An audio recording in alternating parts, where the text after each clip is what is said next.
I love brand new retro experiences, and I love them even more when they add modern improvements, which is why I had a blast with Vengeful Guardian Moonrider. It combines the feel of Ninja Gaiden with the overall design of Mega Man, and it's wrapped up in an absolutely stunning 16-bit package that looks especially gorgeous on the Switch's OLED. The story is simple here. You're a cyborg ninja who has to take out 8 super soldiers of a corrupt regime, and it's just plain cool.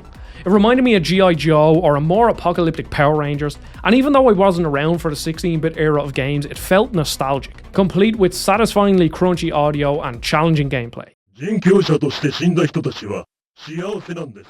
Like Mega Man, there are 8 stages that you can access in any order, and each has its own unique mechanics and bosses that drop a new power-up you can then equip to use yourself, such as a dodge maneuver or a fire boomerang. Not only does your character control like a dream with a fluid pace and good air control, but the game also nails the loop of one more go, especially as I rarely beat a level on the first go around.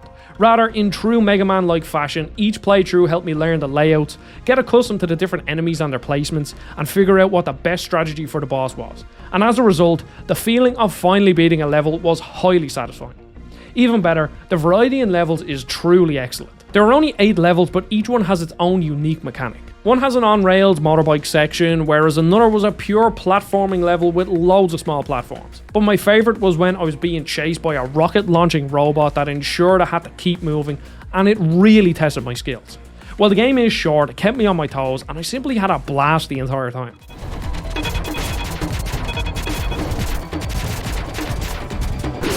The boss fights are fun but tense too, requiring me to learn their patterns and when to attack.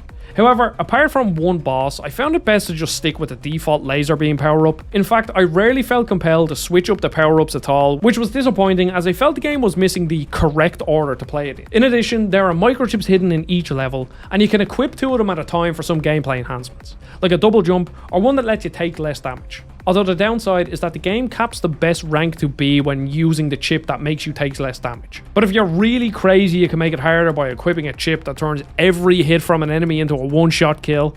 And while the game looks and plays exactly how a 16-bit game should, it's great to see these more interesting ways to affect the difficulty than just having an easy, normal and hard mode.